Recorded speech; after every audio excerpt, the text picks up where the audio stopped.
Hey, hello, hello. So, depending on when you see this, I am live currently. So, just want to put that out there. It is Monday. It is Labor Day. It is September 1st. September 1st. So, those of you watching, welcome to September.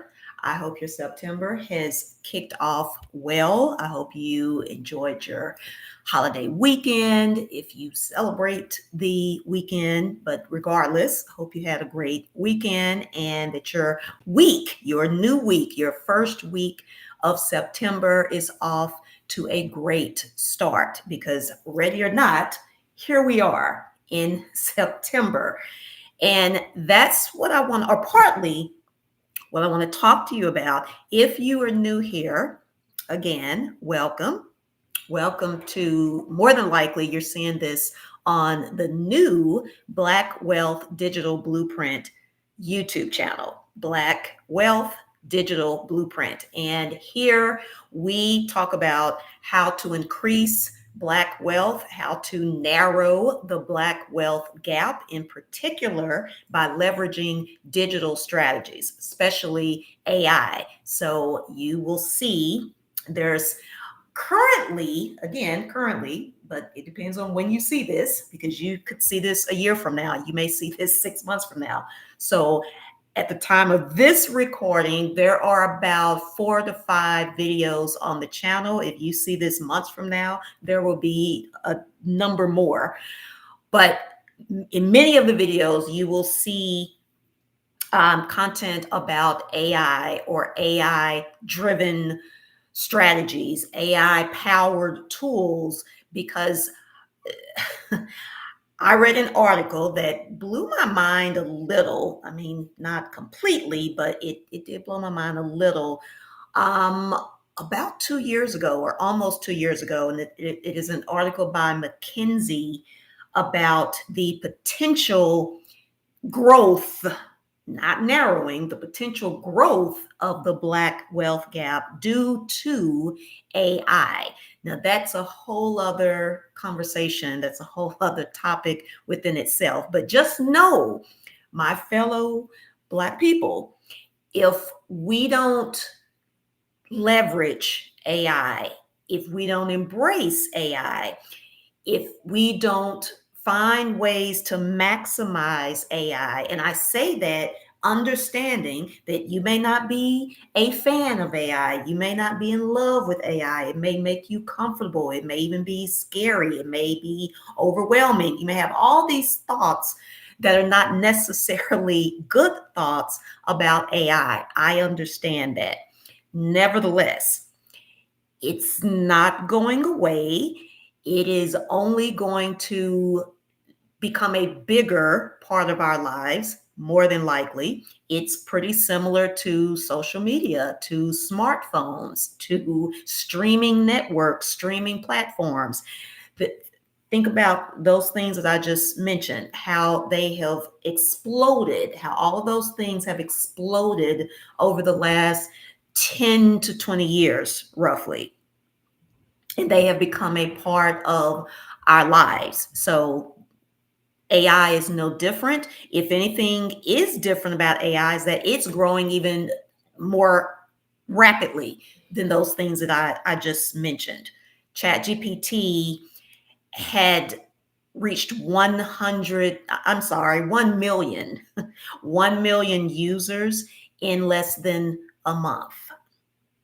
1 million, not 100,000, not 10,000, 1 million users in less than, yeah, you can look that up. So AI is growing very quickly. All right. So that's what we talk about a lot on this channel, how to leverage AI, how to leverage some other digital strategies to grow Black wealth and to narrow the Black wealth gap, which is projected to grow.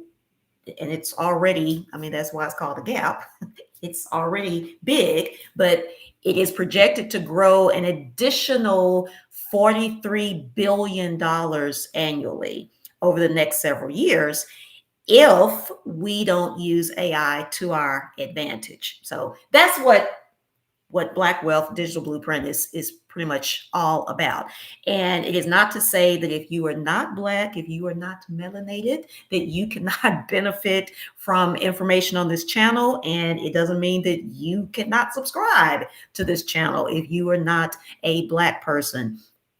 I'm just letting you know that that is the target and where this came from, where the content, the objective, where it came from, because I am a Black woman and I certainly want to see my people not be left out of this tremendous opportunity, and really opportunities as in plural, that AI offers. And that could possibly happen. There is a real digital divide. If you've heard that term, it is a real thing. It's not a made up thing. There is a digital divide between men and women.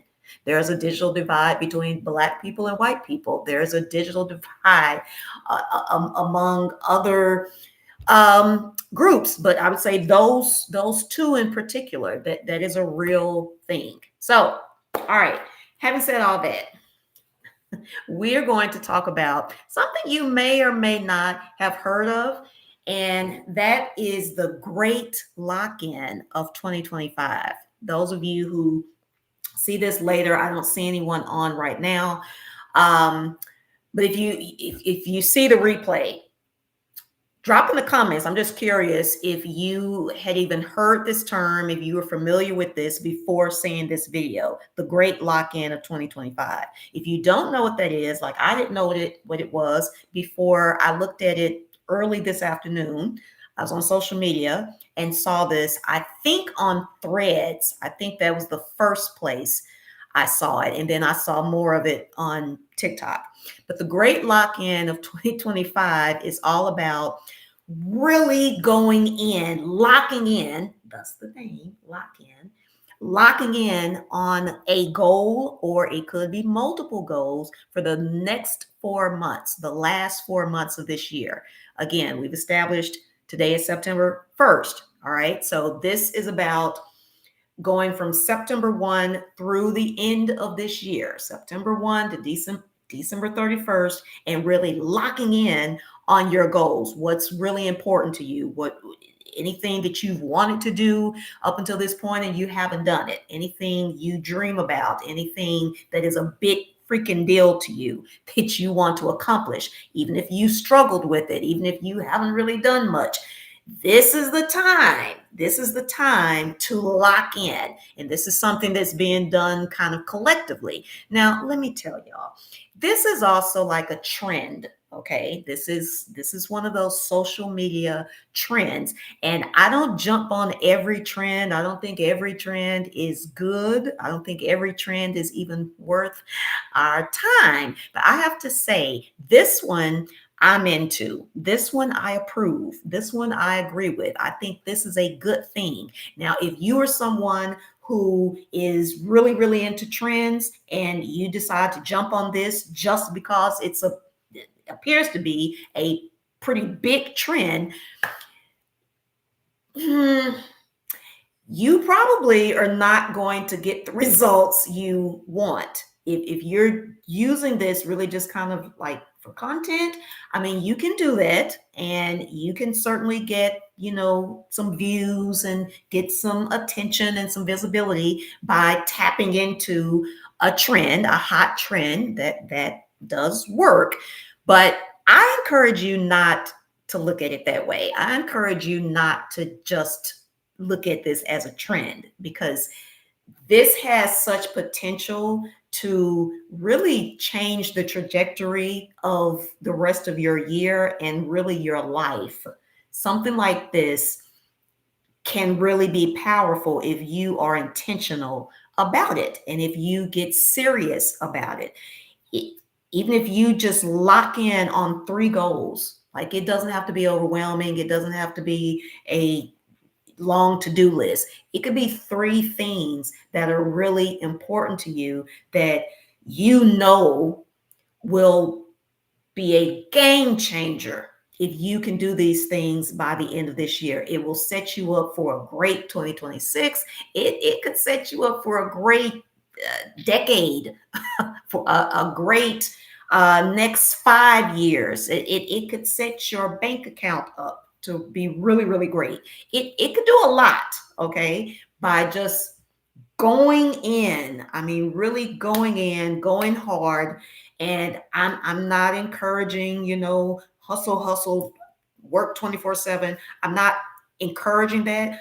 I will say though, there is a time, I believe there is a time and there is a season to hustle. Now, I'm not saying you just adopt that as just your ongoing, consistent lifestyle, because I do like and believe in rest.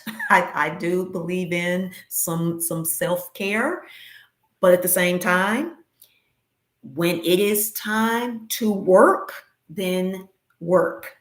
And by doing so, and perhaps working more than you usually do, which is not a terrible thing, because let's be honest, some of us don't work a whole lot. Okay. Even some of us who claim we're busy, busy, busy, we got so much going on. We're, oh my goodness, I have so much to do. And a lot of times that's not true. Some of y'all not doing that much. I know. Ask me how, because sometimes I know, I understand. So it's okay. It is okay to go in, really go in hard on something that you really care about, and especially, and this is for my people of faith, especially if it's something God has called you to. It's something God has called you to, God has told you to do, and you haven't done it. You've been dragging your feet. You've been resisting. You've been coming up with 2,500 excuses. It's time to go. It's time to move forward. It's time to obey. Just obey. I know it might be tough. I know it may be uncomfortable, but let's just obey and watch what happens. I dare you. I dare you. I dare you. All right. So I have five things to lock in on for 2025 and beyond, really. But since this is for the great lock in of 2025, that's what we're gonna focus on. And I'm calling this the Black Wealth Edition. But again, this is something, for my other brothers, sisters, my friends of other hues, you can benefit from this. These are steps, these are hacks that you can take advantage of as well. All right, so let's do it. Number one, this is so important. Please don't miss this. And if you need to get a notebook, you need to get something to take notes with, then you should do it now. Maybe you use your tablet, or you can just take notes on your phone, but probably want to take notes. All right, so number one, very first thing we have to lock in on, because this is what actually allows us to lock in. Okay. And I want to be very clear about that. And y'all don't miss this. This is not the time to click off. It's really not. So the first thing you need to do to ensure you can really lock in is commit. You need to commit. Commitment. You have to commit to something. Now, it may be more than one thing that you need to commit to, but you have to commit to something. So you need to identify what is most important to you. What is your top? As I said, I like working in threes. So maybe you have 3 goals. Maybe you want to focus on financial stuff. So, maybe if you're in business like I am, you want to focus on your revenue goal. Maybe you want to focus on increasing your savings. Maybe you want to focus on increasing your credit score. It could be financial. It may be health. It may be health. You may want to increase how many times you work out each week. You may want to lose a certain amount of weight. And if that is a goal, please put a number on that thing. Don't just say, I want to lose weight. That's so vague. It's boring. It's not effective. Stop saying, yeah, I know I want to lose some weight. I need to lose some weight. How much weight are you needing to lose? And even if it's a lot, break it down. Think about it. If need be, talk to your doctor, talk to a nutritionist, a health or fitness coach, see what is somewhat realistic. Now, I say somewhat because, again, I am a person of faith. I'm a God girl. So I don't want to limit you, and I certainly don't want to limit God. God can do amazing, amazing things, and God can do anything except for fail. So I don't want to tell you, well, just be realistic. You could stretch yourself some. Like if realistic, losing weight by the end of the year is 25 pounds. I think it's okay for you to go for 35, for you to possibly even go for 40. So just give that a little thought. And of course, you can apply that in different ways. I'm using that in terms of weight and health. But maybe you want to write a book or you want to finish a book. Maybe you've already started the book. Maybe you have not started the book, but you want to write a book, complete writing a book by the end of this year. That could be your goal. Whatever the goal is, and again, it may be multiple goals, you need to commit to doing that. You need to say it. You need to think it. You need to pray and ask God to give you what you need or help you tap into what's already in you, because more than likely, He's already given you what you need to fulfill this goal, to accomplish this goal. Yeah. But you need to commit. People talk so much about consistency. You just need to be more consistent. I need to be more consistent. You more than likely, and I say this all the time, I'm going to say it again, more than likely, you will never be consistent until you commit. Whatever you're trying to be consistent about, you need to commit to that. If you want to be consistent about making videos, you need to commit to making videos. If you want to be consistent about making more money, you need to commit to that. My parents out there, you know what I'm talking about. At least I'm thinking most of you, if you're a good parent, you are committed to your children or your child. That's why you do the things you do for them. That's why you do things when you don't feel like it. That's why you cook for them and you don't feel like it. You take them here and there and everywhere if you don't feel like it. You're helping them with homework. All the stuff parents do, you do it because you are committed. Same thing to a partner, same thing to a job. You do these things even though you don't feel like it, you're not in the mood, because you're committed. So you need that same kind of commitment when it comes to yourself. When it comes to a business, same commitment you give that job, you have to commit to your business, your content, your health. Commit. That's number one. All right. So you got to lock in on commitment before you can really lock in on anything else. Okay. Number two. All right, let me just see. I'm just checking, see if there's any. Okay. All right, so number two.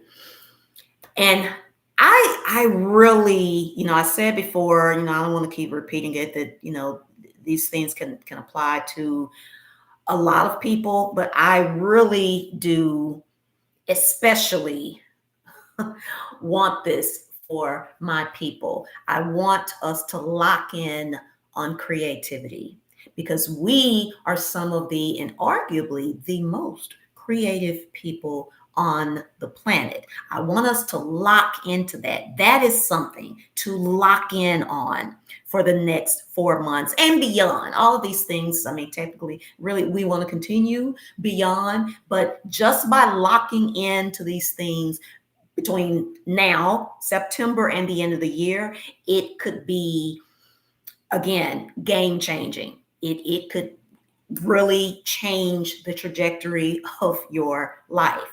And so many of us are hella creative, but we are not tapping into that creativity. And that creativity can lead to impact, it can lead to income, it can lead to transformation. Just tap into your creativity. And I really implore us, in particular, Black people, to create more than we consume, because we consume a lot. We're big consumers, big consumers. Yeah. But we need to create. I had to pause there because I was feeling a kind of way about that, because that can be good and bad, y'all. And I won't spend a lot of time on that. I'll probably do another video on that, on, creating versus consuming. But we need to create as much, if not more, than we consume. That's from food to content to money. We need to create. And in some cases, we may need to learn ways to create. We have to learn. Again, it's in us, because many of us are very creative, whether it's in the arts, whether it's uh, academically. So some of us are excellent writers. Some of us are excellent producers. Some of us are excellent in terms of acting, because y'all know some of us are drama queens and kings.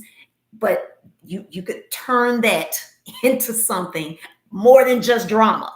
Okay, so whatever it is, content, create more than you consume. All right, so I want you to really give that some thought. And even if you don't see yourself as a creative person, and you may not be, but I know a number of people who don't consider themselves creative, and they really are creative. Like they have tremendous creativity that they just don't see as being creative. It comes so naturally to them, or they think it's not important, but it is. If you are funny, if you really make people laugh just effortlessly, that is a gift. Okay, I mean, it's more even than a skill. That's a gift. So give it some thought, and you may need to ask some people close to you. You may need to ask your friends, your family, your coworkers. Hey, what do you think is creative about me, or do you find me creative? And this is something you can use AI. Go to good old Chat GPT. Go to Gemini. Ask it questions about your creativity.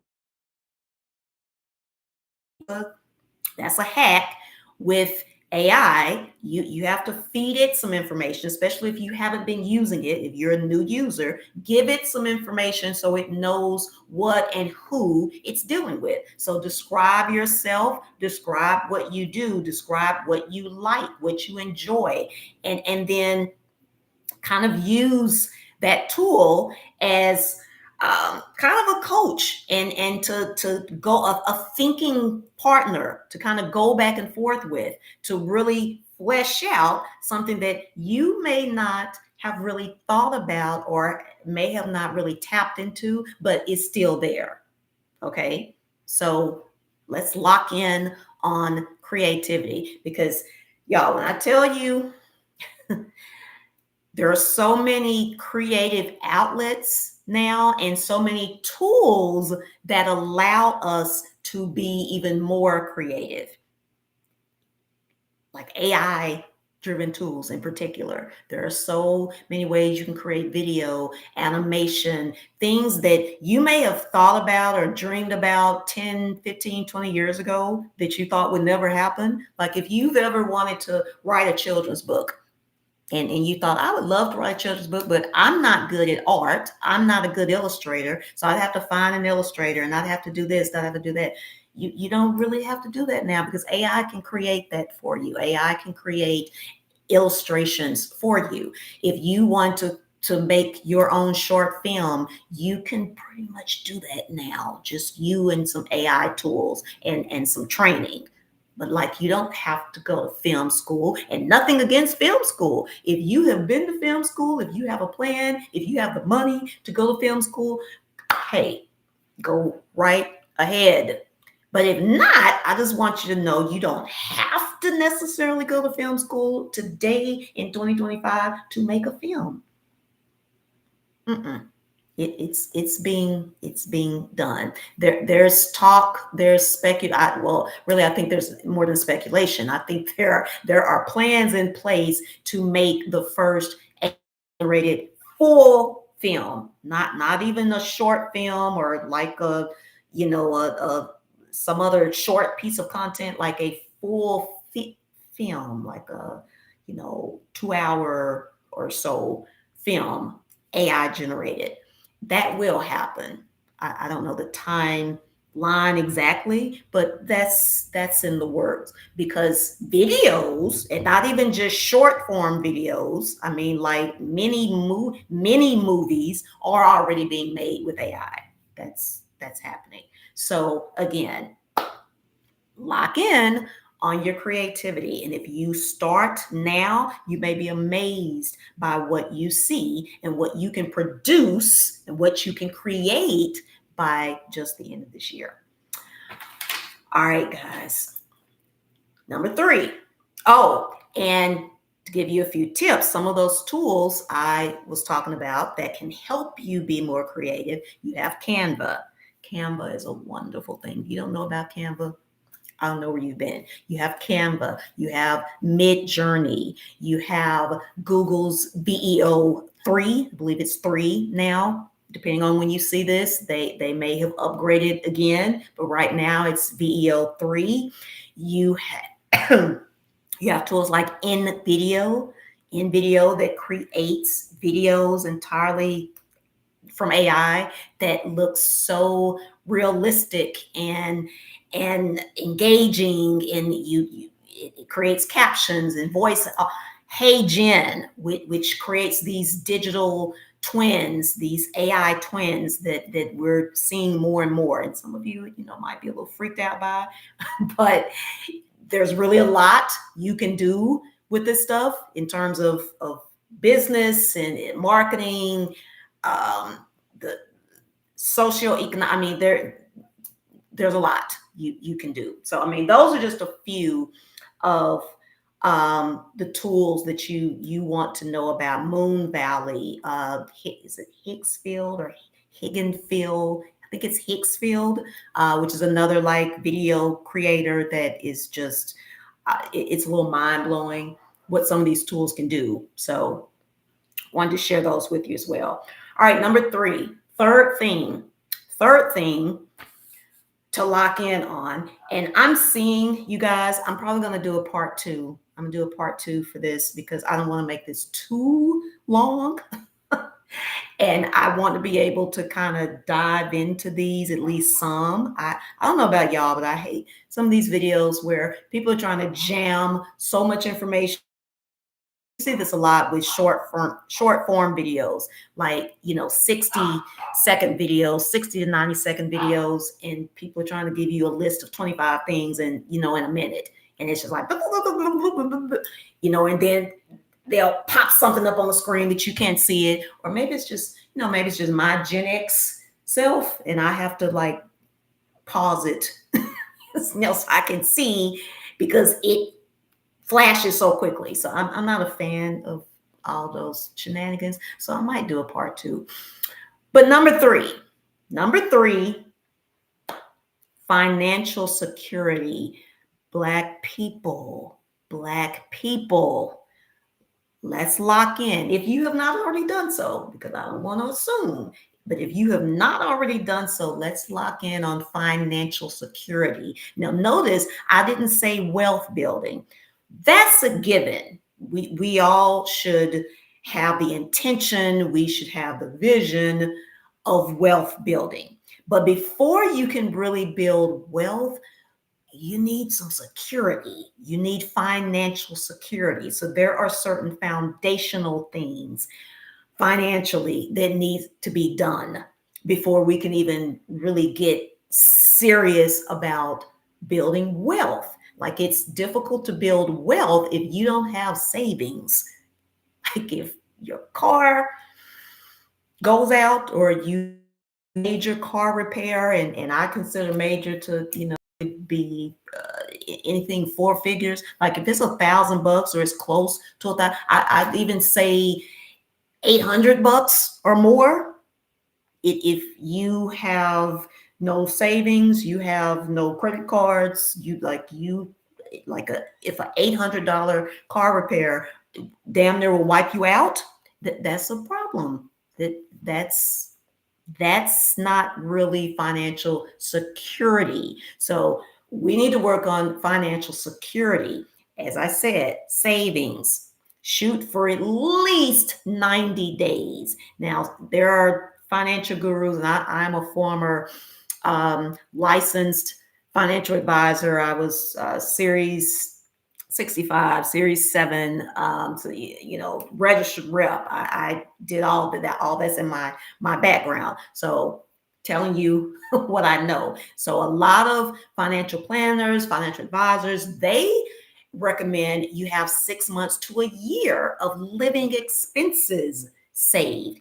I say just because for some people that's overwhelming. For a lot of people, I mean, let's be honest, a lot of Americans, especially middle class Americans, and perhaps even more so lower income Americans, that's overwhelming to think I need to save 6 months of my living expenses. Even if your living expenses are not a lot, let's say even your living expenses are $3,000. Now, um, I know there are some people with that amount of living expense. I had that like in my 20s and when I was single, and really even maybe even into my 30s. Yeah, I think I could have, I live in Texas. I don't live in a extremely um high cost of living area, but mind you, that was a number of years ago. But yeah, I am sure there are people with living expenses of $3,000. Now, that's not me. I'm sure it's not some of you. But let's just say that's your living expenses, $3,000 a month.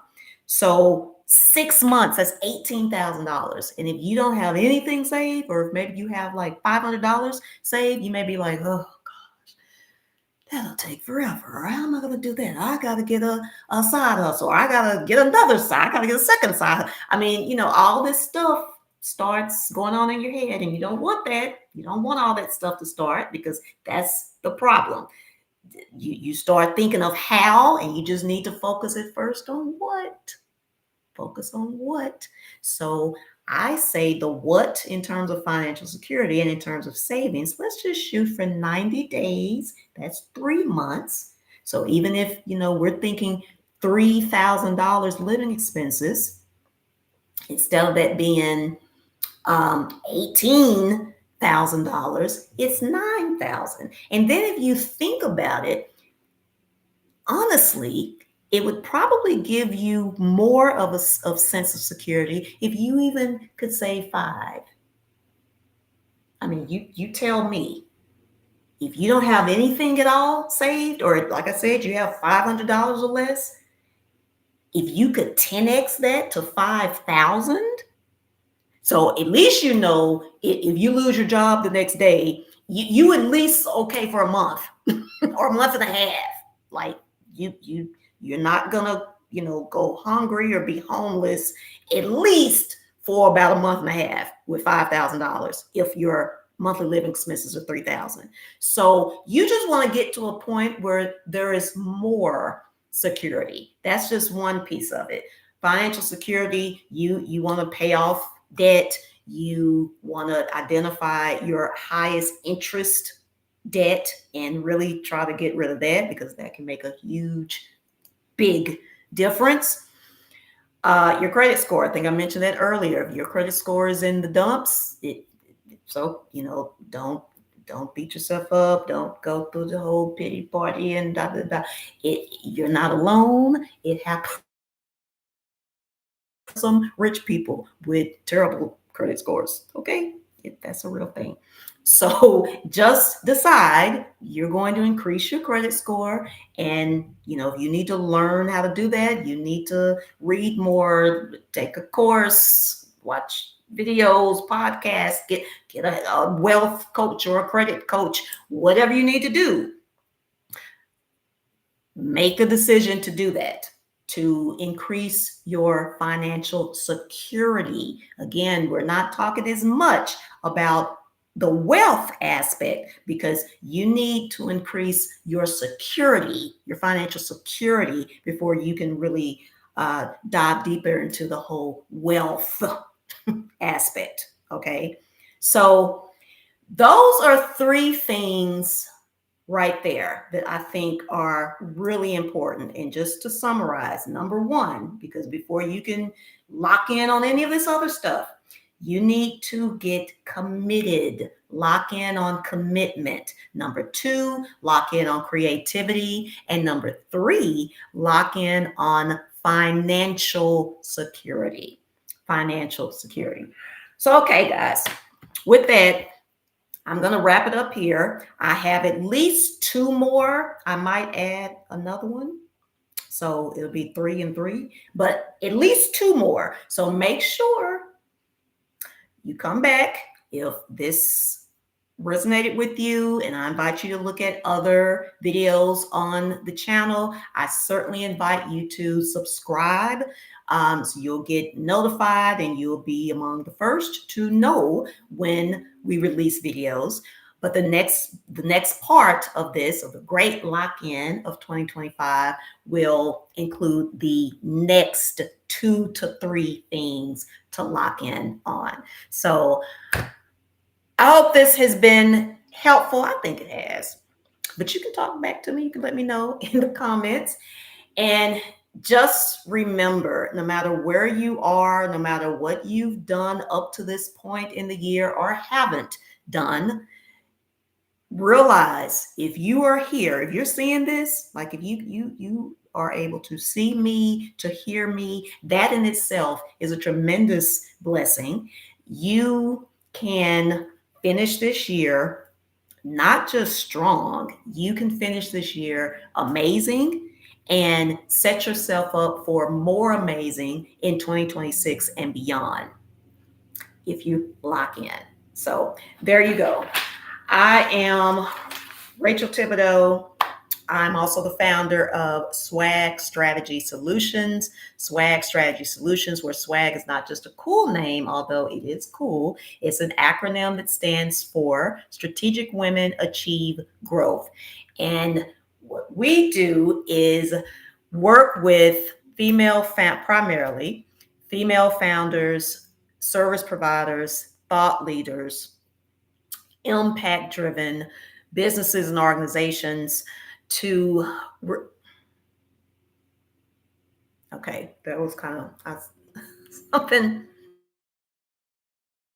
on my screen, but goodness, work with them to build, not just build brands, but to build brand equity and online in particular. And that's something we don't hear as much about. And we do that by leveraging smart digital strategies, including AI. So that's a little about me. And this channel, again, you may be seeing this somewhere else, but more than likely, you are seeing this on the Black Wealth Digital Blueprint YouTube channel. And I talked about that in the beginning and, what this is about and all of that. So I appreciate your time, and you guys grab the AI Unfair Advantage Playbook. That is a free resource and definitely one you want in your digital toolkit. The AI Unfair Advantage Playbook. That is, if you want an unfair advantage in AI. All right. Until next time, take care and take some action. Lock in. Lock in.